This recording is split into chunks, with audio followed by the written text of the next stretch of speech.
Nike revives the Air Max Sunder Silver in Fusion Red, a women's exclusive priced at $180, blending futuristic design with modern flair.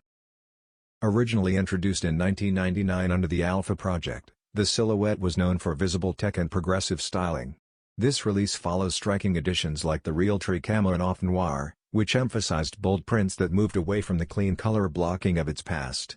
Unlike those louder versions, the Fusion Red pairs classic layout cues from OG models such as the Canyon Gold with eye-catching upgrades.